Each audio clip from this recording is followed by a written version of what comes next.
Hello and welcome to the live stream live. I am your host, Joshua Schubart, and I hope you are having a beautiful New York Monday evening.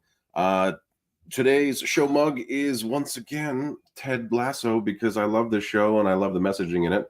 And I hope everyone is having a unbelievable, wonderful week so far. I know it's only Monday, but it could still be a good week so far. As usual, the live stream live is brought to you by Lucas Roasting Company. They are a wonderful New Hampshire indie roaster that I use personally. I know the Lucas family; they are wonderful people, and they make an exceptional product. It is a craft roaster that, from order to ship, takes about 3 days, and when you order it, they custom roast it for you. You can get 15% off your first order by using this promo code, the live stream live. I don't make any money off of this promo code. It is just there for you to use. Link is in my description or it's in my bio if you're watching on Instagram. As usual, we are streaming live to Instagram, Facebook, and YouTube live all at the same time. And I think that's pretty cool. We have an amazing person here today. His name is Quinn Kelsey. He is a opera star and a wonderful guy who I've had the pleasure to work with at the Metropolitan Opera. For the past 10 years or so, I've had the immense pleasure of working at the Metropolitan Opera House. As a as an actor, you get to kind of work in a ton of places, and at the Metropolitan Opera, they are constantly looking for actors with specializations such as hand combat experience, acrobatics, sword fighting, and I have many of those skills. And I've had the pleasure of working with Quinn in two operas now, Rigoletto and Tosca.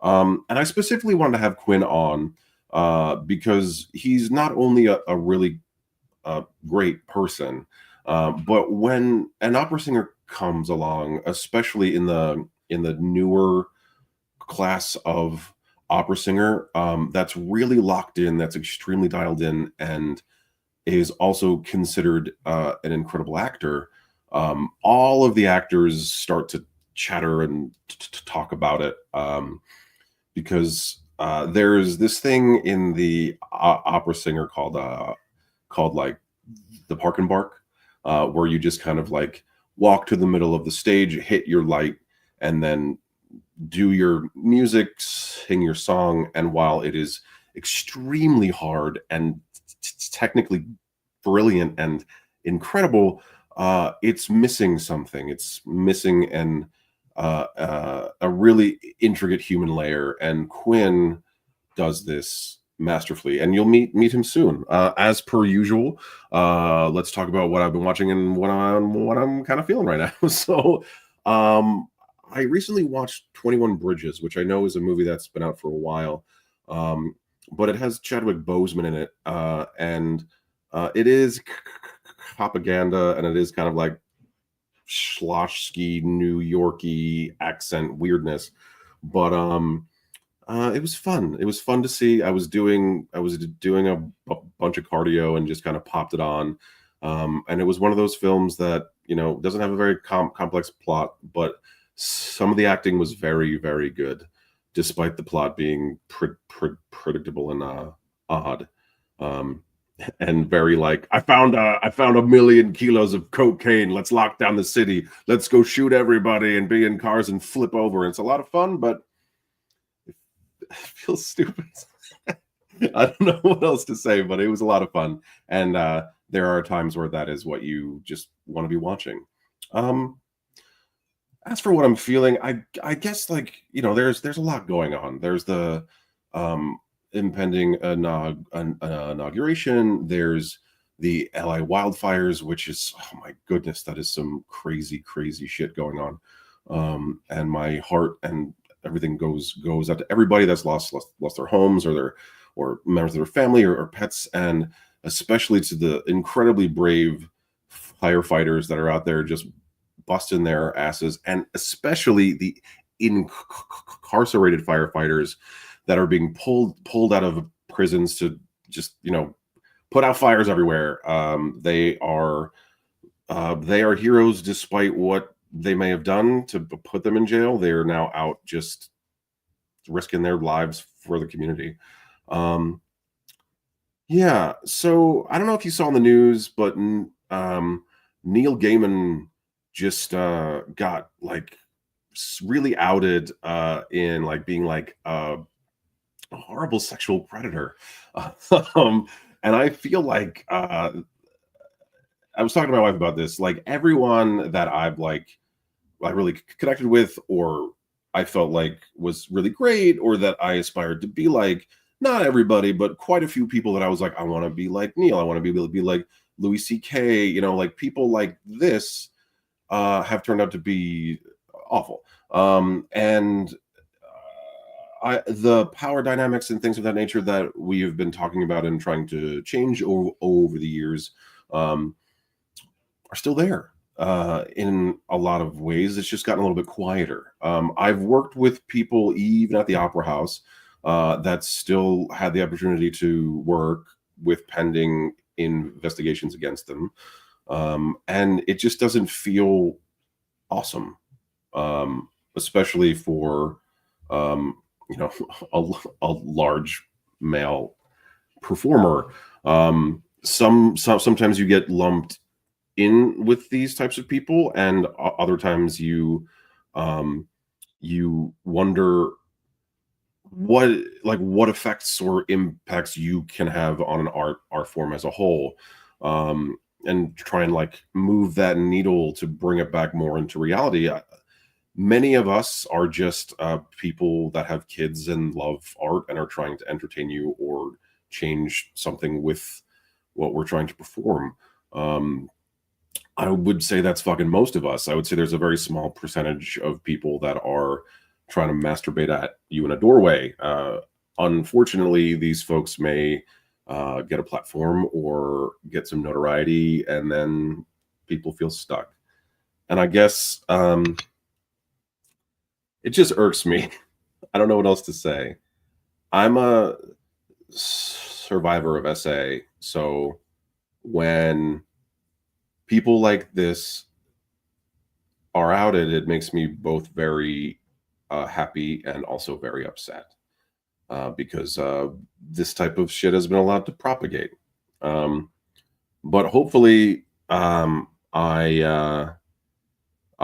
seeing an upswing or a change, or like Neil Gaiman has done some incredible stuff, has written some incredible books, and was a pillar of the like sci-fi fantasy creative comic book everything community. So I guess we'll see where this goes. I don't think we're like in a Me Too place anymore, but I think maybe we're past there and in a accountability place maybe. Let's find out. So those are my thoughts for right now, and I can't think of a better way to transition into bringing on my guest than just this. Quinn Kelsey is a really incredible guy. I met him by working at the Metropolitan Opera. I've worked with him in rooms. I've worked with him on stage, and he certainly didn't have to, but he makes everyone around him feel comfortable and part of everything that is going on. And to me, that is a mark of a true performer, a true team player. And everyone welcome Quinn Kelsey to the show. Hello. How are you? I'm good, Quinn. How are you? All right. Boy, do I have you all fooled. Oh, man. Yeah. You're actually a terrible person. Thank you. I appreciate You're that. welcome. So, you are originally from Hawaii, yeah? Yes, sir. So native Hawaiian. What got you into an opera interest? My mother was classically trained. She never really had the opportunity to have any kind of career as a working opera singer, but she had a few opportunities early on, and then decided she wanted a family. And she was a choir accompanist, and then she was a choir director, and then she kind of, maybe fill in the gaps isn't the right phrase, but in a way, then she filled in the rest of the gaps um, with her own solo work. Okay. Not not as much opera as I'm sure she would have liked or anybody else would have, but um, uh, concert work. There's a large municipal band in Honolulu called the Royal Hawaiian Band, and so she got to sing with them as a featured soloist for a time.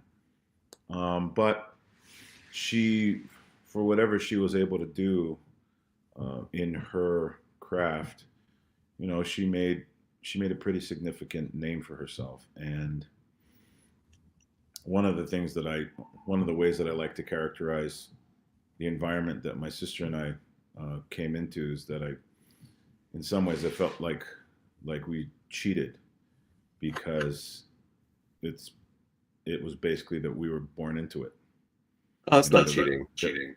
well, and I appreciate you saying that, but you know, it just so many of my colleagues and close friends uh, had to work their asses off to get to a place, you know, of supreme appreciation and love for the art form, and then on top of that, the ability to get themselves hired as working artists. And Sure. whereas in so many ways, it it was much easier for me and my sister that And we why do you say that? Because you grew up around it and and understood it. very much so. Whether we actually knew early on what certain things about classical singing actually were, you know, names of terms and things, that we absorbed so much musicianship, being dragged into mom's various choirs and um, other musical entities around town growing up, and you know, it came so easily to the two of us. Well, I mean, that may be so, but the craft of opera is so incredibly hard. You know, like you could maybe have some sort of like more advanced understanding of what's going on, but at the end of the day, you have to train and practice and and understand what it is to sing operatically, you know? Sure. and and here I am. And here you are. I mean, And then I, but you didn't just arrive at the Metropolitan Opera, right? of course not. So how? So in the beginning of your like, is it hard to leave Hawaii? Like, is like, what are the road? I mean, there are obvious roadblocks, right? But like, what are the roadblocks in opera? I mean, we can talk about, I guess, like opera being so white for so long, but now it seems like it's changing to the point where real talent and real shit begins to shine through.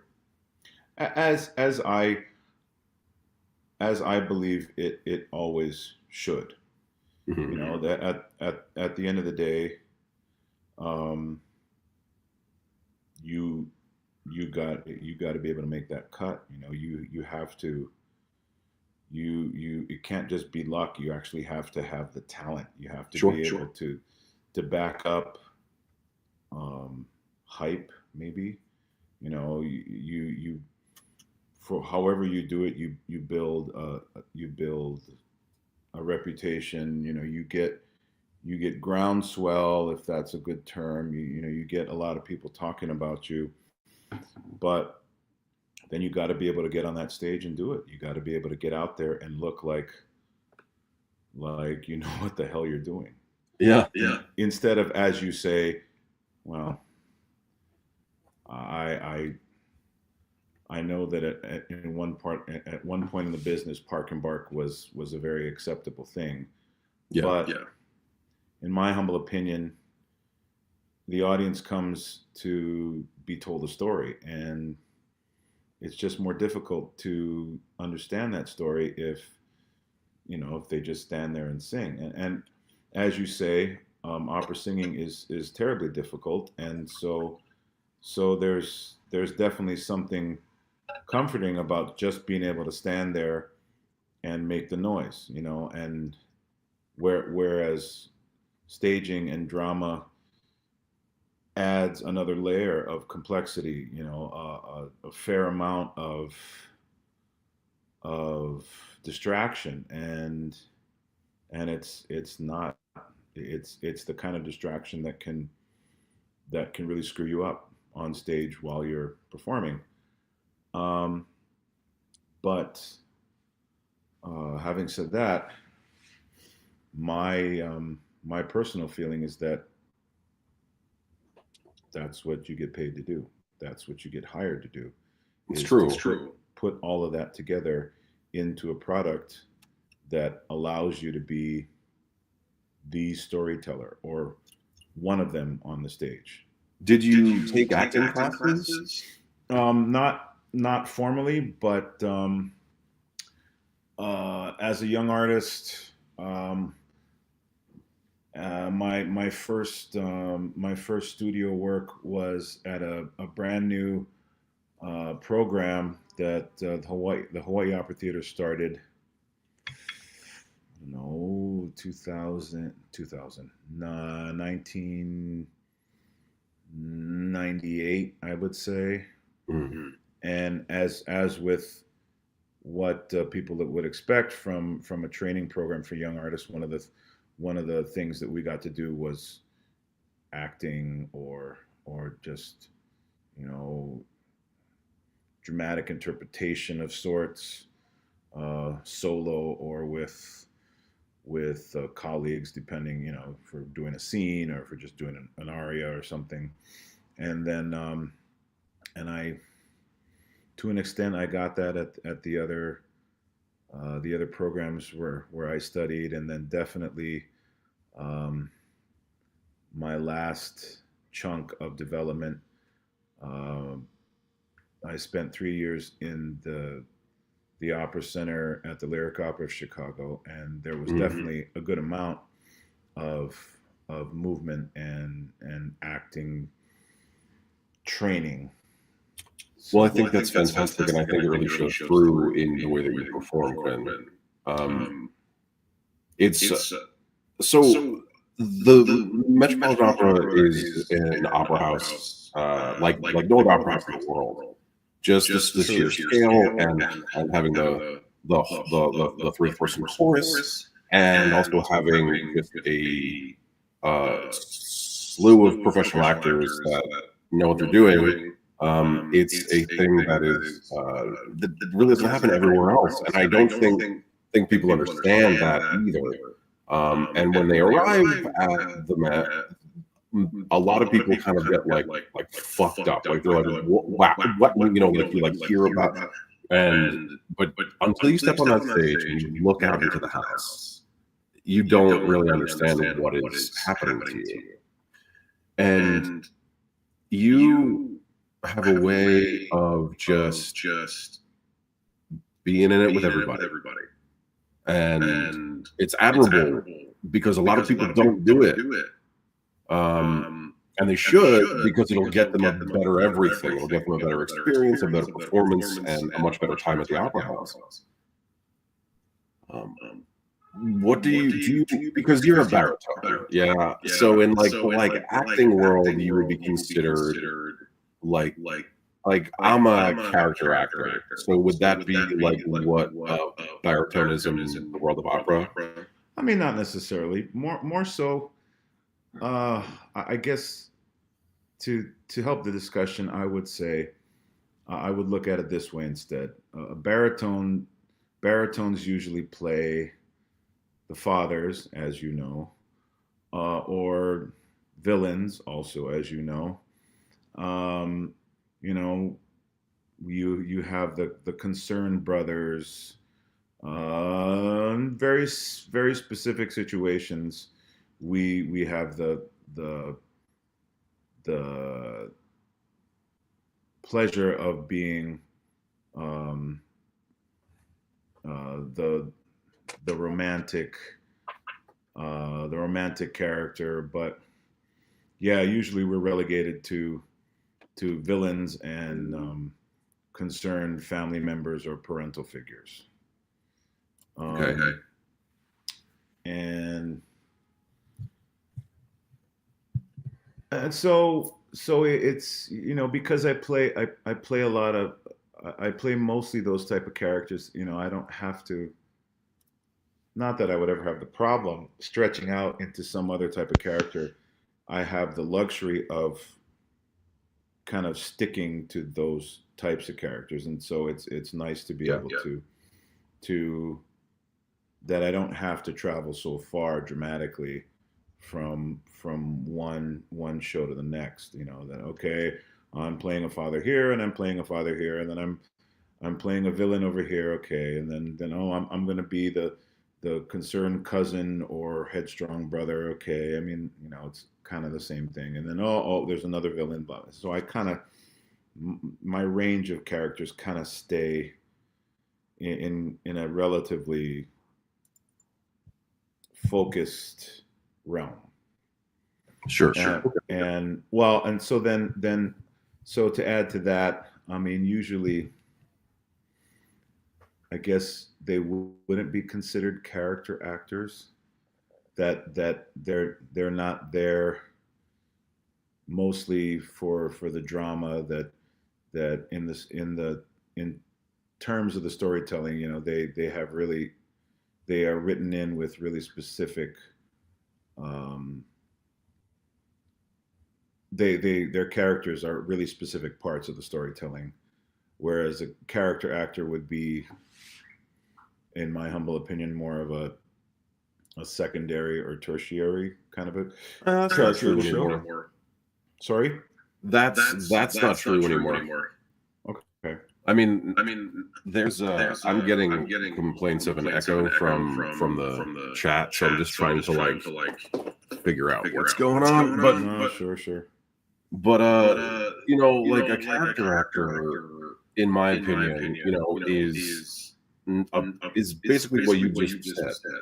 Okay. As it's the father of the villain, or a person who is like that in a movie or a TV show, or like even a play. Like bit parts are kind of what you were talking about, like like the one line roles, or the people that are waiters, or things of that nature. Sure. Well, then Yeah. I am. Then I am. Voice Then I, echo. sorry, we were trying to figure this out earlier, and I feel like I wasn't any help at all. Oh no, it's okay. I'm just trying to figure out, am I too close? Do I need to get closer to the microphone? No, I'm just loudly echoing. Oh. I'm gonna. There was still an echo when I had the headphones on, right? I don't know. Why don't you try? All right. It'll be the troubleshooting middle part of the stream, which is great. Yeah, right. Hey, check it out, people. We aren't perfect. Hee. And I don't know. It's a lower echo. all right. All right, fine. Maybe this sound was too strong coming out of my speaker, and so the internal mic was picking it up. It's probably like that. Okay. Yeah, because I'm probably just speaking very loudly because I'm excited. You're very excited, Josh. I'm such an excited man. Yeah. Yeah, so people are saying that that's better. So that's good. So we are back, and we are better than ever. Better than ever. Yeah, so basically, I mean, yeah, I would equate like baritone to be like to be the equivalent to a character actor like a Philip Seymour Hoffman, right? Like to me, that's a character actor. Then I'm a character actor Yeah, because then you're a character actor. that's all what I do. Yeah, and it's beautiful, meaningful work. But you never get to be in love. You always get to be in excruciating, horrible pain. Woo! Yeah. Ooh. And Meanwhile, we stare at the tenor and go, "You bastard." you get heavy. You get all the, well, you've been getting your flowers as of late, which has been wonderful to see. And you've been playing roles that you haven't been able to before because you weren't old enough yet. Sure. Um, like Scarpia here at the Opera House, and you're one of the best I've seen. And I've done that show there probably. I've been in that thing since 2018 when it first opened. Okay. I've seen probably like, dude, I don't know, like 10 or 12 Scarpias. Sure. You're one of the best. You're just saying And that. it's it's because of how specific you are in that role. That role is such a fucking beast, right? Like Act Two is such a monster of a act, and the way that it was staged and the way that David McVicker uh, created it originally, it's a very acting heavy scene. He made it so that all the actors and all the opera singers are working in the same energy in the same space to create this world. But it all your that character is the linchpin, and if the Scarpia isn't fucking rocking, then it's not working. And your specificity and your little detail work really brought that shit alive. And I saw a really great review of this current like block of Tosca, uh, where it's currently being played by Bryn Terfel, who's like one of the like legendary Sir Bryn Terfel, knighted by the Queen. And what I love about this review is that it talks about yours and his. They don't compare them and say one is better. They say they are different and they are both great. And you do Awesome. not see that Yeah. ever Right. happen Yeah. in an opera review. So congratulations. That's all I wanted to say. Like, Thank you. yeah, like, but so Scarpia is a role that you kind of like sought for a long time. When you finally got into the guy, like I know you've probably been working on him for a long time. What was your way in? Like, how did you attack that character? So I had my first two outings in the spring and summer of 2021, and the first one wasn't ideal because we were still way within COVID restrictions, Mm. and so they basically trimmed everyone off the show except for the three leads and the shepherd boy. And they chopped it all up and rearranged it and slapped it all back together and called it the tragedy of Tosca. I almost said Carmen because they do that too. Because it had to be like, it could only be like 60 minutes. Well, because it had to be no intermission so that people wouldn't be encouraged to to mill around during an intermission type of a thing, which is slightly funny because everybody's milling around when they come in And they show up and when they're in their seats. And, milling around when they leave. So okay, so that one was, I mean, it wasn't hard, but it I would have loved the first one to have been complete, but that's okay. We did that, and it was my first really big, really decent taste of the role. And then Then the second one, the first one, it was just in concert style because then again, we had to keep a distance. And then the second one was semi-stage, and it wasn't totally complete, but it was a lot more complete than what the first one had been. And there was a lot more interaction with the other singers, so that was better.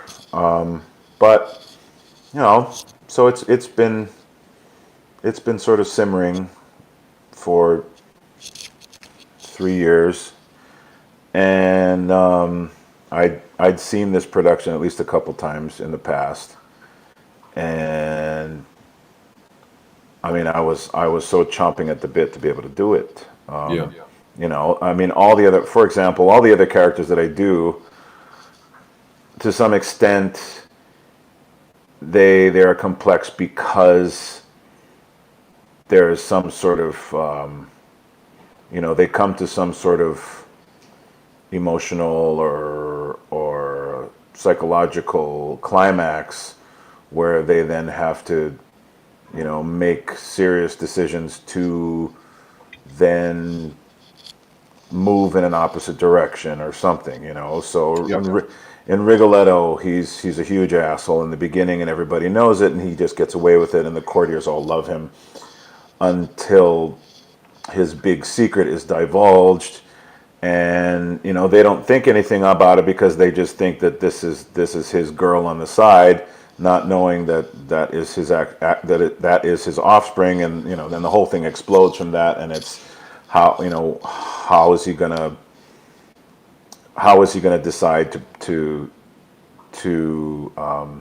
advance from there. Sure.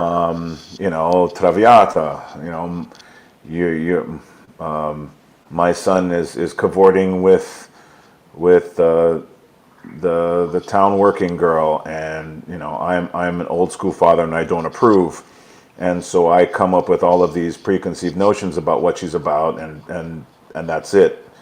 And then I actually meet her, and oh, you're a human being, and you're actually very thoughtful, and you're just in a really bad situation, and you're not just out for my money through my son. Okay, I feel like an asshole now, and I have to do something. But most of the stuff that I do, it goes in one direction, and then you come to a climactic moment, and then the character track ends up taking a different course. Sure. Scarpia, he starts at point A and he goes in one direction until he falls off the cliff. Yeah. So for our non-opera fans, which there's probably quite a few here. Sure. Not that they're not fans; they just haven't No. been to the opera. Scarpia is like a real piece of shit. Like Oh. he is trying to basically just like blackmail the lead Tosca into having sex with him by any means necessary, like torturing her boyfriend, like all this crazy shit, and then like threatening to have him executed, but then like making up all these fake charges, having him tortured by a guy, and then saying that that he'll pardon him if she has sex with him, and then writes a totally fake pardon, and then she murders him. So like it's a whole nuts, but it's like it's like that character is the quintessential villain, right? Very much so. Yeah. I mean, master manipulator, and that's one of the I my humble opinion, I would say that's one of the most difficult parts of the drama of the role, and then of course you weave the music so that because it is a huge part of the character, of course, but because he's such a manipulator, well, he is such a manipulator, but it's that the composer and the librettist write all of that manipulation of his character into the role. Using crazy dynamics.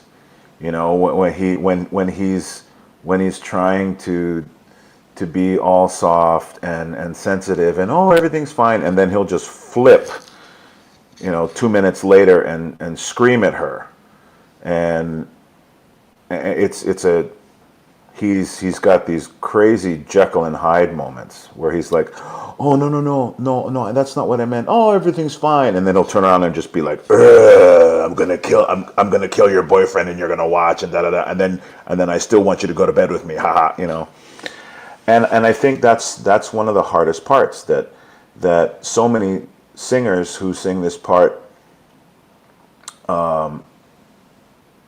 become very overwhelmed, because it's not just that the director has this concept where you got to flip back and forth. It's actually in the music. It doesn't say flip back and forth, but it's just the way that That's the way that it's the written. the text and the dynamics, the loudness or softness of the sound. It's written. It perfectly depicts this idea of a Jekyll and Hyde kind of a character of that accents what a master manipulator Scarpia is, and it's difficult to do because as we've already said, singing opera is its own bear of a thing, Sure. but you get out there, and as you also said that that there are a lot of singers who want to do the park and bark. They just want to walk down center and sort of emote in their body, but just have the flexibility and the comfortability to just stand there and sing the music, Yes. because it is very, very hard. It's hard as fuck. Yeah. And the thing for me is I get off on being able to take the dramatic and the vocal and mix it together and build this complete monster of a character, Yeah. and be able to perform it on that stage, on that set, at that company. And it's a gas, man. I mean, there's just nothing like having one. So one of the ways I like to categorize it is, when you do it right, you can have everybody in the palm of your hand like this. Mm. And as long as whatever you do on stage, you totally meant to do, and you convince the audience that that's what you meant to do, how are they to ever be the wiser that there's anything else that was going to happen, that It's you did true. anything wrong? Yeah. So one of the I said this a while before. I guess it was maybe like a master class or something, and trying to get young singers to understand that you have so much power on a stage as an actor, as a singer, that you know you could walk out there and drop your pants and sing, and as long as you convince the audience that that's what you meant to do, then maybe they don't flinch, and maybe they go, okay, well, what does this mean? That they're not just freaked out that you're half naked on the stage. Because as long as you sell it, then the audience, you hope the audience goes, wait, there's some kind of meaning behind this. It's like you walk out in full on Shakespeare kind of period dress, Yeah. and you walk out there, looking like British aristocracy or whatever, and then suddenly you launch into Metallica. As long as you sell it, as long as you're 100% in it, then you as long as you convince the audience, then how do they not know that that's what was meant all along? I agree with you, and I think one of the things about your performances and why they're so compelling is because of how grounded you are inside of them. And I wonder if that comes with, because what a lot of people don't know is that when a opera singer starts playing a role, they play that role fucking everywhere. So, like, you've played Rigoletto in most of the opera houses in the world, right? Maybe not most, but a bunch, sure. A bunch, like more than five. More than 5, maybe And 6 you've probably done like more than 100 performances of this character. by now. So you still manage to keep this guy fresh. Like, I've watched you on stage, and you still manage to keep this vibrancy in a character that you have played over and over again. And I know that that's the job, right? And I know that, like, to like probably like say that to like you, like you're just like, yeah, that's just what I fucking do. That's just what I have to do because it's my job. Right. But it's also very impressive, right? Because it's the um being alive in repetition is such a skill that a lot of people don't have. Okay. So, and it's a lot of and a lot of what people don't like about the opera, modern audiences, is that there's a lacking of like true humanity and like like intricate vibrance. I don't know how else to like describe that. And then when you see it, you understand. Like I came into the opera, like it was my first gig out of grad school. They hired me to be a sword fighter. I had never seen an opera before in my life. I get on stage and I'm like, what in the actual fuck is all of this? There's 1,000 people. They're all loud. They sound incredible.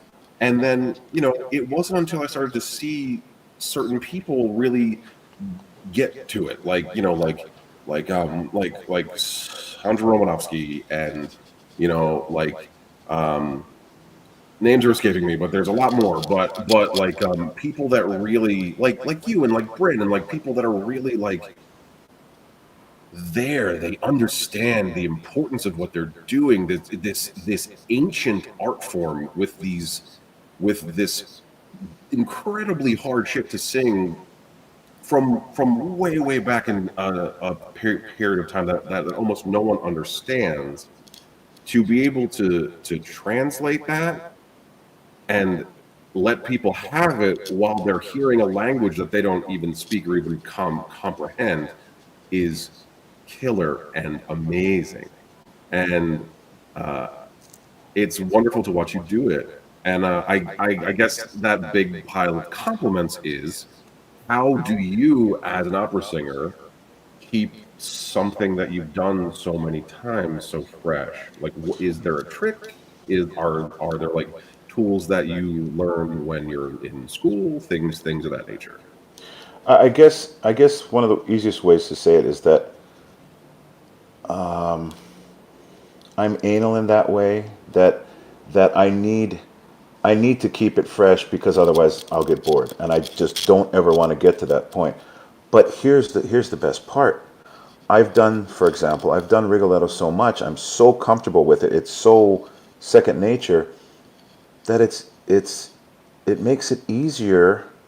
Well, so this production, and we map out and rehearse the staging so that the storytelling is the way that the director wanted. But you know, after 4 or 5 shows, and you got a ton more. I mean, there's nothing wrong with just changing little things here, little things there. You know, lingering here a little bit longer before you make your next move, or you know, just playing around with it so that it stays fresh, and you don't ever go crazy so that you distract the hell out of yourself. But instead, what I end up doing is sort of creeping out to the edge of the precipice. You know, how far can I change it and play so that I then have to react to those changes so that I still keep it within bounds of what the production is supposed to do. And it's just, it helps me to stay frosty. Say fresh. But then and I won't ever screw up any of my other colleagues, anybody else on stage, but it's just a way for me to to not let it get stagnant. Sure. And it's a flexibility and a gift that I can give myself, that I am so comfortable in it that maybe well, that it definitely keeps me on my toes, and maybe I can help everyone else to just not ever let it get stagnant as well. That I'm going to change this little bit up here. It's not going to screw you up, Josh, but it gives you just maybe an extra second or another second to react in a slightly different way. Like, so in Act Two, when I come out for the big scene where I confront all the courtiers and say, no, no, that's not my side chick. That's actually my daughter. Ha ha ha. And I come walking out through you and John Steemack and all the other actors, and then all the chorus, and I'm not singing yet, so I'm making little comments under my breath to you guys and to the chorus guys, and instead of just being the opera singer and being focused, and I have to walk through this crowd and go out there and sing. No, because then that'll actually screw me up. Yeah. So instead, I'm distracting myself ever so, not a whole lot, but just a little, and just needling my one friend that I've known for 20 years over here in the back, because he knows it's me, and making a funny face at this chorus guy, and then okay, I still know exactly what's coming next, and then hopefully that the audience, on top of all of you guys around me, see how much fun that I'm having, and that I help you guys to see that don't, why so serious, just lighten up. We have our responsibilities, but and yes, part of it is serious, but we're still gonna have a good time. See, haha, we're gonna have good fun. Oh, okay, I gotta go. We'll pick this up later, and then we move on. And if you don't have enough fun with your work like this, you'll read it on my body.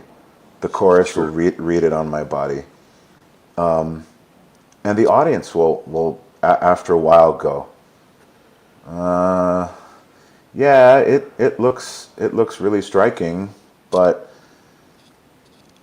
there's a part of me that feels like he's not settled, or there's something lacking. He's I read the synopsis and this is supposed to be happening, and it I'm not convinced that he already has this idea in his head that he's going to spring on them, I'm watching him and he's not sure what he wants to do, and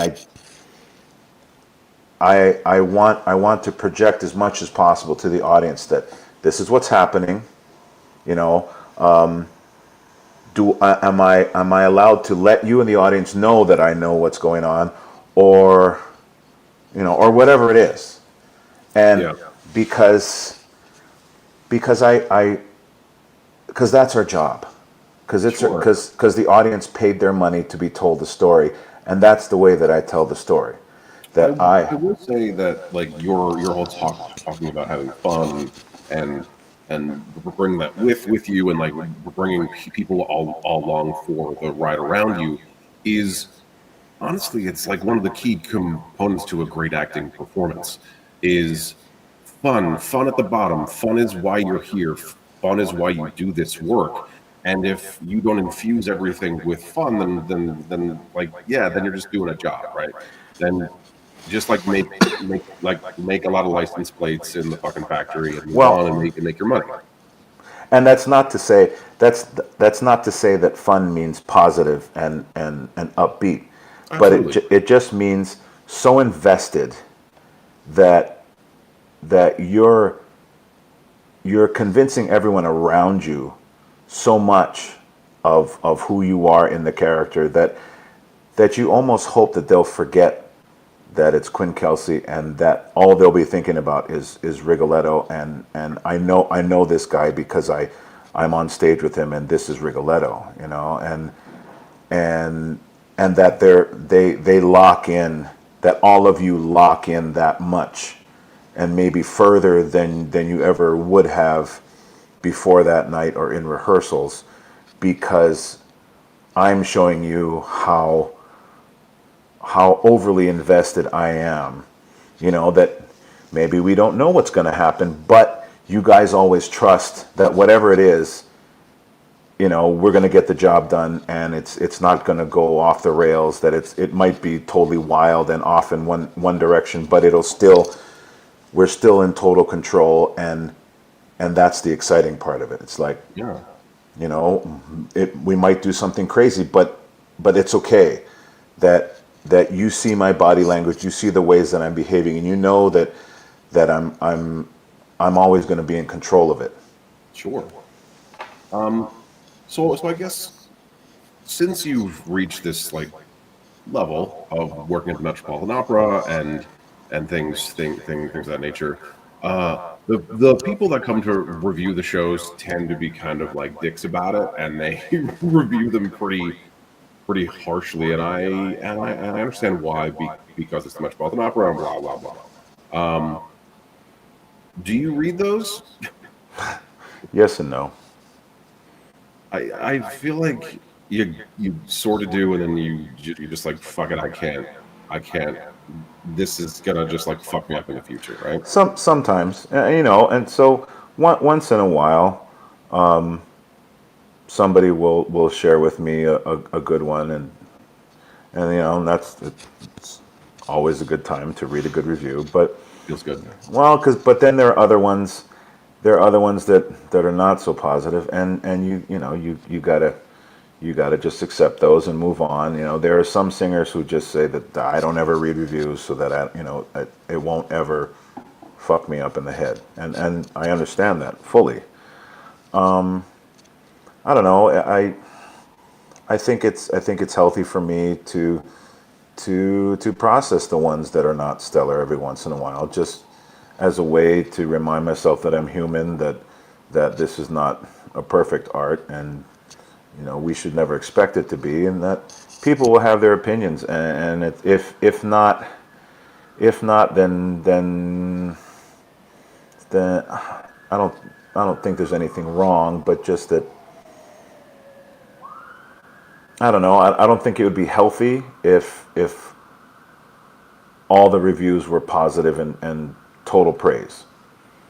I agree with you. I mean, art is extremely subjective, and everyone has their own opinion about what is good. But in my opinion, that like, if you're not pissing someone off with your work, then you're not doing your work right, right? Sure, sure. It's just because the idea is that you want to invoke emotion, no matter what that emotion is. Like 100%.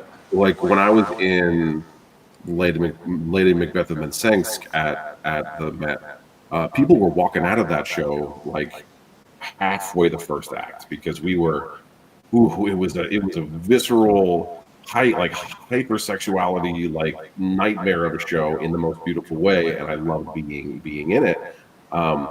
And that actually got like a New York Times like 5 stars crazy review, and they never do that shit. But every night we were like, if people don't walk out of this fucking show, we didn't do this right. Right. So art is gonna bother people, and I think it should. It should. And It yeah, should. so a bad review to me is like, hey, you felt something, even if it was ill will. Well, because then it can't always be about us. We can do what we can do to produce a product, and all we can do is send it out. Right. And it's, and if and then we need to decide what's our definition of success for that product. Mm-hmm. And it's like you say, and I believe it, that art is partly for causing emotions, and as long as we cause some kind of emotion, then I feel like we've succeeded. Sure. Because if not, then then the audience will think twice about opera. Period. It's Whether yeah.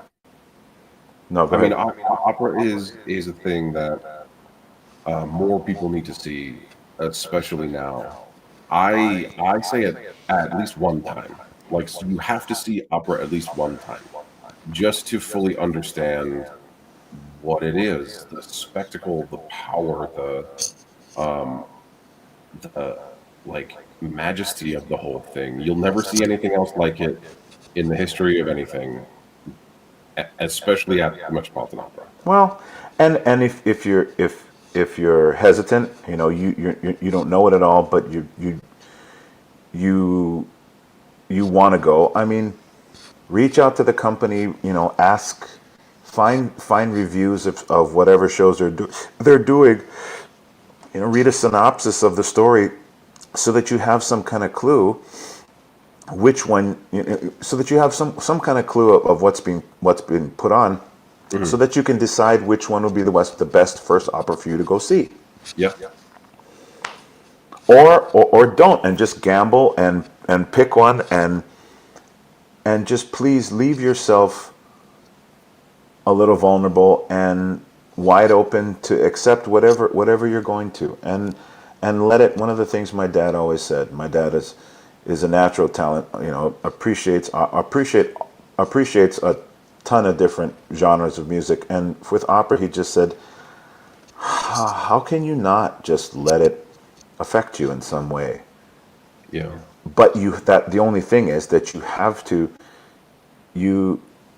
you have to formally allow it to happen. You have to leave yourself open to it so that you can absorb something. If you just go in there with preconceived notions, I mean, you're not going to get anything out of it. You gotta make yourself vulnerable to an extent. No, it's true because opera is weird. I don't know how else to really say that, but like, and especially being in the audience of an opera and watching an opera, it almost kind of assaults you in a way. Like Sure. you have to open. It's true. You got to open up and let that shit in because if you don't, you're gonna there's gonna be like a what is this? Well, It's a lot. Yeah. and especially if you know nothing about opera. I Yes. mean, the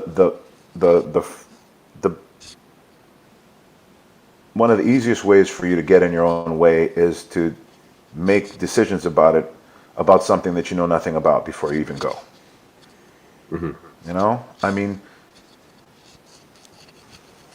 It's true. enjoy the spectacle because it's going to be a spectacle no matter what. Oh yeah.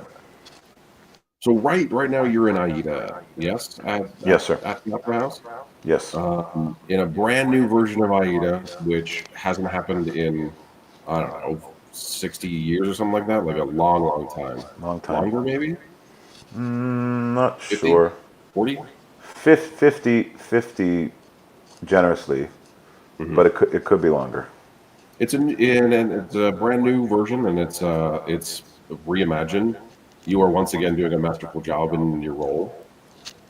And I think everybody should go see it. It's still running now. You can go catch it now. Well, it'll be it's running until the end of the month, and then there will be a new cast coming back later in the season. Will you be coming back with that cast? Unfortunately, not. That's bull crap. Quit. Well, I mean, we do have to let the other children play It's with the true. toys as well. I think that's and that's a thing that I think is so interesting about especially the Metropolitan Opera and the fact that they work in rep is that you get the opportunity to see multiple people play the same roles. So it's like you can come back and see the same show, and it's not the same show. Well, and by default, it's because not all singers and not all companies have the luxury of of employing of employing the same singers, of singing at one company for a long stretch. You know, Sure. I mean, the year that Rigoletto opened, you know, whoever was supposed to have sung Rigoletto the second time that season had to pull out, and I was available, and they said, "Well, do you want it again?" I was back for another role in a different opera, and because I was there already, they said, "Do you want to sing the rest of the Rigoletto in the season?" And I said, "Yeah." Oh wow. So you know, it was nice that it worked out that way, but normally, you know, a singer can't ever expect to be able to have the monopoly on more than one chunk of the same production in one season. So Interesting. Yeah. So we have crossed over the hour mark. yes, I know it went fast, and you know, I know you had the best time of your life. But if you of course. could leave one piece of advice to young baritones coming up in the opera world now, what do you feel would be the most significant thing for them to either work on or look out for? I would say that this is not just for baritones, but this can extend to all young singers, and it's one of the hardest. I would say it's one of the hardest things, one of the hardest principles for young people. Period. And I'm not saying there's anything wrong with anybody, but it's the one constant that keeps coming back to my mind, not just for opera singers, but for folks in their 20s and early 30s. Patience. Mm, That on the one hand, you know, for young singers and for young ones, period, for young ones both, you know, part of you is trying to go with the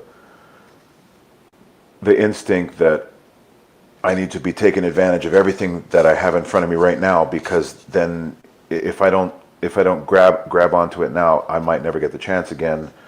Or if I don't monopolize on all the opportunities in front of me right now, somebody else will. yeah. And sure, that's all valid, but coming back to the classical singer, opera singer side, if you rush too hard too quickly into a career, you might severely shorten your career before it ever happens. Right. And it's one of the toughest things to contemplate, because you know, shouldn't I be, you know, I don't want to be left in the dust while everybody else advances, you know, and it happens all the time. You know, young singers who need more time because of their voices, because of the stage where they're at in their development at that point, whatever it is. You know, nobody's going to develop the same way. Some people will surge ahead into success, while others, just by matter of course, take longer. But then you advance 10 years into the future, and the ones who rose quickly might then plateau, or might kind of fall off a little bit as their trajectory, their career, you know, possibly just exploded too big too soon. Sure. And so then it needs time to balance out, and so they might kind of fall off a little bit, whereas the others, like myself, took longer, because took longer to hit that momentum, to really explode onto the scene, because for example, for myself, that people either didn't know what my voice was going to do, or they did, and they knew that they needed to be so careful with my voice, because on the one hand there was the possibility for so many different things, and so because of that, it was like, okay, we've seen this before, and you know, while there are all these immediate successes that could happen, there's also the possibility for something that'll take longer. So what we need to do is to, in my case, to sit down with the singer and explain all this to them, so that they understand why they may otherwise feel like they've been left behind, when in fact it's not the case at all. Sure. And That makes sense. and it's this idea that identical twins who's in a hypothetical situation, identical twins who sing all the same rep, you know, are basically carbon copies of one another. There's no 100% guarantee that their careers will be the same, that the voice will work 100% exactly the same. It's just, it's Mother Nature. It's not exact, and you have to always keep that in the back of your mind, that it's no two people will ever develop and start a career and end a career the same way, and or make the noise the same way. Yeah. And you really just have to hold on to this idea of patience. That there are no shortcuts in the road to being a working classical / opera singer. Patience is great advice for literally every art form ever. And it's a thing that I talk about a lot when I speak to younger actors. You just have to trust, be patient, and just keep working to improve yourself and to make yourself better and more marketable.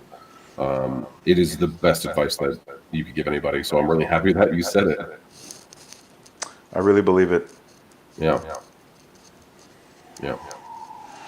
Well, my friend, I really appreciate you being on the show. I hope you had as much fun as I had. No, I don't ever want to do this ever again. I hope I never see you again. Like, I don't want to see you in the hallways or in the rehearsal room. There he is. Come here, Schubart.